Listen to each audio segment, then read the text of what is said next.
로마서의 내용을 크게 나누면 그 1장부터 11장까지는 교리입니다. 교리. 12장부터는 12장에서 끝까지는 실천편입니다. 먼저 교리를 얘기하고 이제 삶을 관해서 말을 하는 거죠.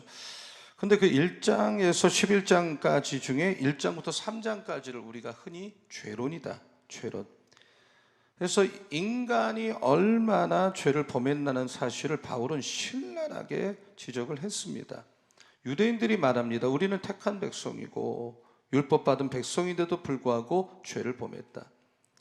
그리고 일반 사람은 더 할 나위도 없이 무서운 죄를 범했다라고 말을 합니다.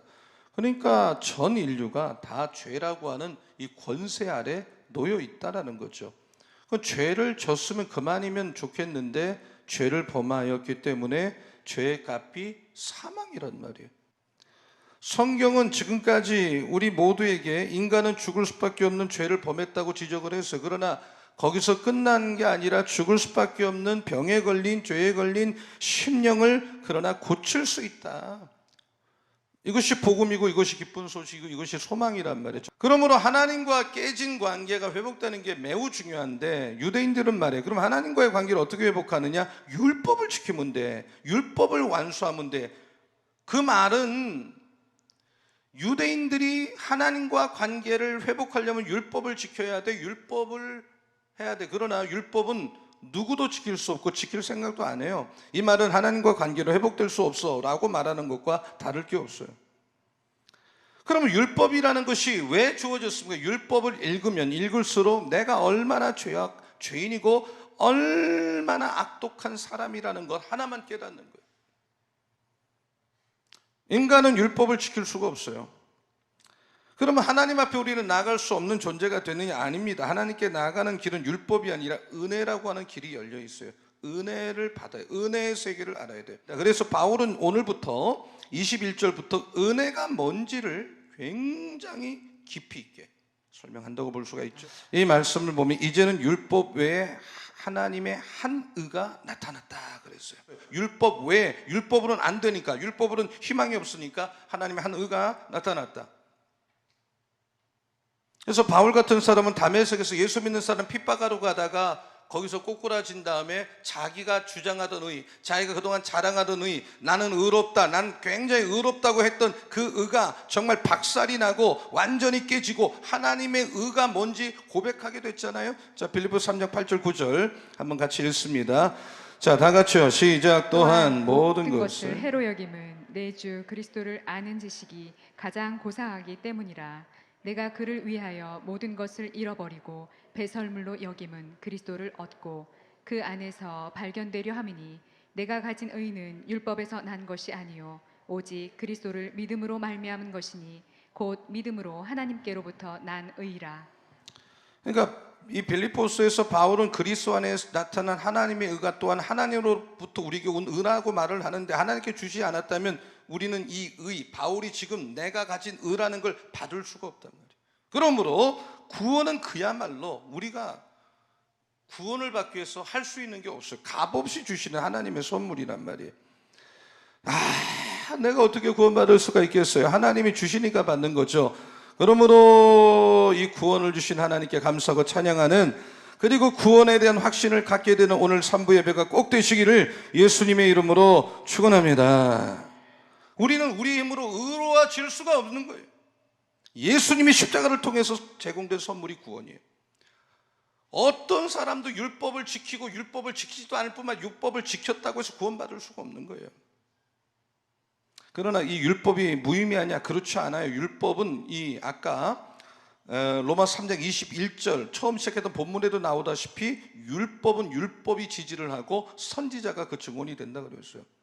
그리고 3장 31절 같은 데 보면 율법을 믿음으로 인하여 폐하여지느냐? 그럴 수는 없다. 율법을 오히려 믿음이 굳게 세운다라고 반증하고 있어요.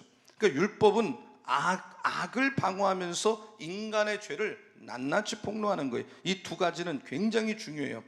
근데 율법이 이렇게 중요하면서도 율법이 절대 할 수 없는 게 한 가지가 있는데 그것은 우리들 중에 율법을 지킴으로 구원받을 존재가 없어요. 그래서 바울은 율법에 외에 한 의가 있다. 그 구원받지 못한 사람과 구원을 못 받은 분은 이 메시지가 매우 어려울 거예요, 본문이. 그러나 이 소식이 복음이에요. 이 소식이 정말 중요한 소식이에요. 구원은 선물입니다. 그리고 율법이나 인간의 행위로부터 오지 않았어요. 구원은 선물이에요. 값없이 하나님이 주신 거예요. 자, 한번 에베소서 2장 8절 9절을 한번 같이 읽어보시겠습니다. 자, 다 같이요. 시작. 너희는 그 은혜에 의하여 믿음으로 말미암아 구원을 받았으니 이것은 너희에게서 난 것이 아니요 하나님의 선물이라. 행위에서 난 것이 아니니. 이는 누구든지 자랑하지 못하게 함이라. 그러니까 이 구원이 하나님의 선물이라는 걸 깨달아. 내가 구원받기 위한 과정에서 한 일이 없다는 걸 깨달아.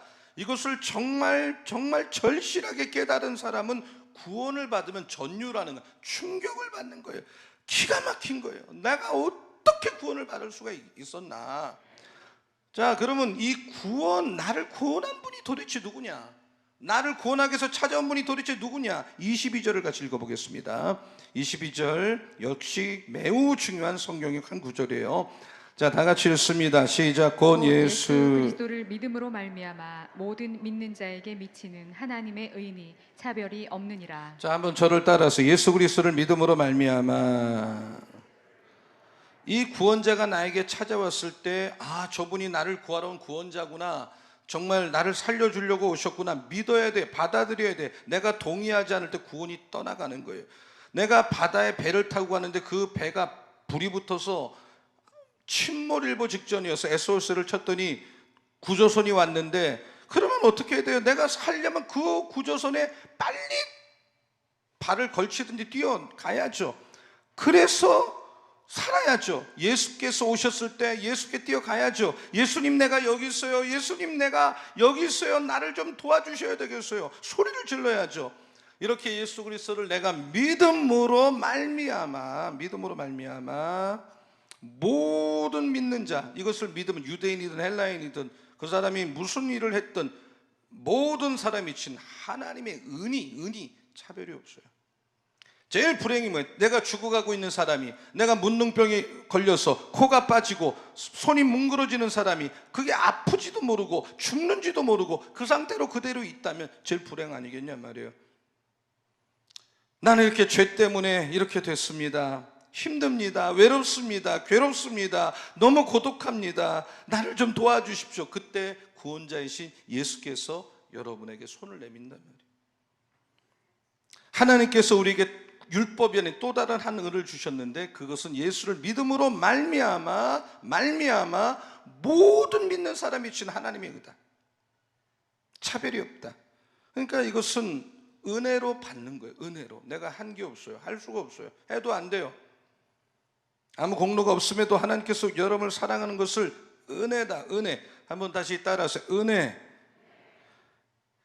마틴 로이드 존스 목사님은 은혜보다 훌륭한 말이 없다, 은혜보다 훌륭한 단어가 없다, 이렇게 말했어요. 은혜는 소망도 없고 하나님도 없는 나에게 주신 너무나도 놀라운 하나님의 선물이에요. 정말 나 같은 죄인이 구원받은 것에 대해서 얼마나 감사해요. 아, 여러분 감사하는 예배가 되기를 축원합니다. 감사하시면 아멘. 아, 감사해야죠. 영광 돌려야죠. 아멘. 자, 23절로 넘어가겠습니다. 3장 23절. 자, 다 같이요. 시작. 모든 사람이 죄를 범하였으며 하나님의 영광에 이르지 못하더니. 여기 누구도 예외가 없어요. 모든 사람이 죄를 범하였어요. 이게 하나님의 진단, 성경의 진단이에요. 그래서 하나님의 영광에 이르지 못했다. 이 말은 뭐예요? 하나님과 관계가 깨졌다. 하나님께 나아갈 수가 없다. 하나님과 모든 것이 끊어졌다. 여러분, 하나님과 관계가 끊어져서 하나님의 영광에 이르지 못하면, 내가 예배를 드리는데 하나님의 임재가 전혀 느껴지지 않아요. 여러분, 내가 정말 예배를 한 번을 드리던, 정말 큰 소리를 내든 작은 소리를 내거든 찬양을 하든 반주를 하든 뭘 하든 간에 내가 하나님과 교제 관계가 있어서 그 예배 속에 정말 너무나도 분명하게 살아계신 하나님이 느껴지고, 내가 기도하면 하나님이 들으시고 응답하고 또 하나님이 내 문제를 도와주시는 걸 내가 경험하는 게 신앙생활이고, 그것이 살아있는 신앙생활인데 내가 이 죄가 모든 것을 망가뜨렸어. 기도가 응답이 안 돼요. 임재를 못 느끼겠어. 이 죄를 없앨 방법이 없어요. 율법이 죄를 드러내기 때문에. 근데 한 의가 나타났다 그랬잖아요. 2000년 전에 예수께서 내 모든 죄를 짊어지시고 십자가에 죽으셨어요. 그분이 예수님이에요.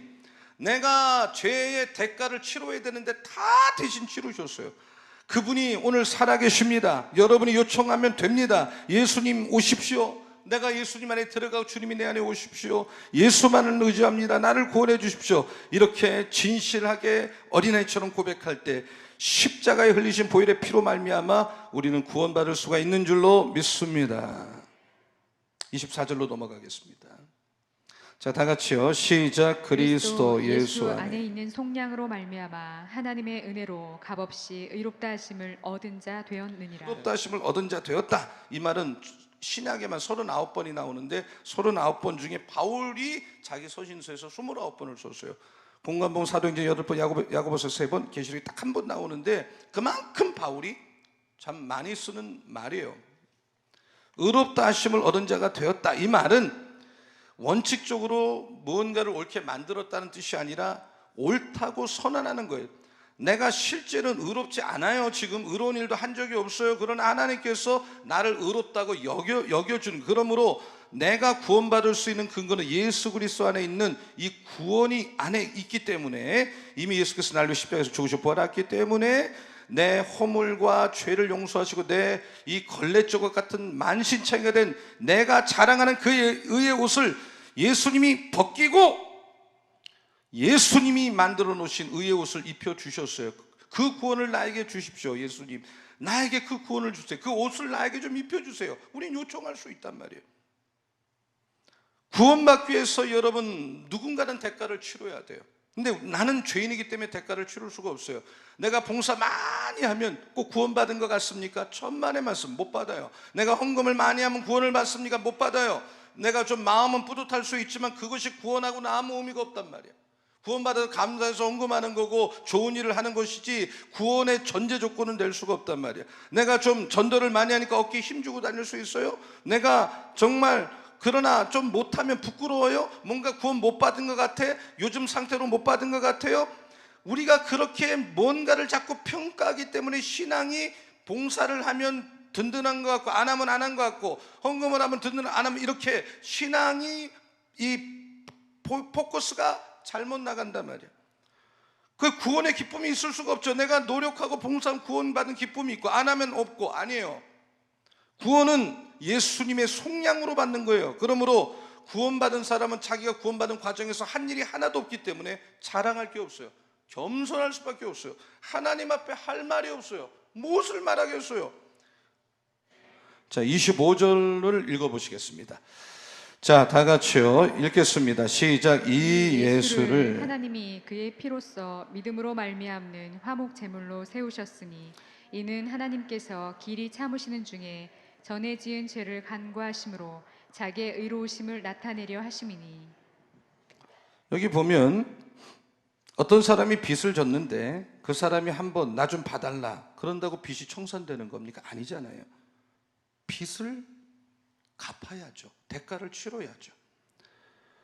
무엇인가 이 사람의 죄를 대신 져야 되는데 그걸 성경은 죄물이다. 그런데 하나님께서 이 예수를 하나님이 예수의 피로써 믿음으로 말미암는 화목제물로 세웠다. 제물로 세웠다 이 말이에요. 한번 따라 하시기 바랍니다. 화목제물로 세우셨으니. 그러니까 이 말씀은 예수께서 화목제물이 됐어요. 그 사람을 내가 나한테 데려오기 위해서 누군가 제물이 돼야 돼. 대가를 치러야 돼. 그게 제물이야. 제물은 죽어야 돼. 대신 죽어야 효과가 있는데, 죄인된 인간이 이 세상에는 의인은 없나니 하나도 없다 그랬는데 한 사람도 없는데 모두가 죄인인데 누가 누구를 위해서 죽느냐 말이에요. 죄 없는 존재만이 죽어야 되는데 그분이 예수님인데, 예수께서 예수의 피로서 제물이 제물 되려면 피가 있어야 돼요. 피, 예수의 피. 예수님이 자기 피를 영원한 속죄를 이루셨다 그랬어요. 예수께서 십자가에서 하신 일이 뭐야? 피를 흘려주셨단 말이야. 그 피를 흘림으로 내 죄가, 그 더러운 죄가 용서받았는데, 여기서 뭐라 그러는가 하면 그의 피로서 믿음으로 말미암는, 믿음으로라는 단어, 피와 믿음이 필요해. 제목. 자, 27절로 넘어가. 그러니까 자랑할 게 없는 거예요. 지금 우리는 한 가지로. 왜냐하면 이 구원은 정말 값없이 주셨어요. 자, 27절. 그래서 이런 바울의 고백이 계속 나오는 겁니다. 자, 다 같이요. 시작. 그런즉 자랑할 때가 어디냐? 있을 수가 없느니라. 무슨 법으로냐? 행위로냐? 아니라 오직 믿음의 법으로니라. 그러니까 자랑할 게 전혀 없어요. 자랑해서도 안 돼. 자랑할 수도 없어요. 자랑할 때가 어디 있느냐? 그러니까 믿음으로 구원받는다는 이신득의 교리에는 자랑이라는 단어가 들어갈 틈이 없어요. 자랑할 수가 없는 거죠. 자, 28절 넘어갈게요. 28절, 로마서 3장 28절. 자, 다 같이요. 시작. 그러므로 사람이 의롭다 하심을 얻는 것은 율법의 행위에 있지 않고 믿음으로 되는 줄 우리가 인정하노라. 그러니까 사람이 또 나오죠. 의롭다 하심을 얻는 것은, 사람이 의롭다 하심을 얻는 것은 율법의 행위에 있지 않아 믿음으로 되는 줄 우리가 인정하노라. 그러니까 마틴 루터 같은 종교개혁가가 그러므로 사람이 의롭다 하심을 얻는 것은, 이 본문을 자기 나름대로 번역을 했는데 이렇게 번역했어요. 그러므로 사람이 의롭다 하심을 받는 것은 율법의 행위와는 별도로 오직 믿음으로만 되는 줄 우리가 결론하노라. 마틴 루터가 이 본문 하나를 가지고 캐톨릭 사람들하고 굉장히 격렬한 토론을 했단 말이에요. 그 초점이 뭐냐? 마틴 루터가 쓴 단어 하나, only. 오직 우리는, 우리나라 지금 개혁 성경에는 번역이 되어 있지 않지만 루터는 그렇게 번역했어요. 사람이 의롭다 하심을 얻는 것은 율법의 행위에 있지 않고 오직 믿음으로만, only를 썼어요. 오직 믿음으로만 되는 줄 결론하노라. 오직이라는 말 헬라 원문에는 없잖아요. 본문에는 없잖아요. 그럼 왜 마틴 루터가 이 본문을 그렇게 다뤘느냐? 바울의 이 구원에 대한 바울의 메시지와 마틴 루터는 대동소이한 거예요. 그들이 전하려는 메시지가 똑같은 거예요. 지금 믿음으로만 의롭다함을 받을 수 있다. 그렇기 때문에 바울의 말씀이 뭐예요? 사람이 의롭다함을 받는 것은 율법의 행위와는 별도로 믿음으로만 되는 줄 인정한다. 왜 그러느냐? 우리는 율법을 지킬 수도 없고 지키려고 하지 않아요. 감사한 것은 그런 우리들에게, 지키지도 않고 지키려고도 안 하는 우리들에게 하나님은 구원받을 길을 열어주셨는데 율법의 행위와는 별개란 말이에요. 그러면 바울이 그처럼 구원에 있어서 중요시 여기는 믿음이라는 건 뭐냐?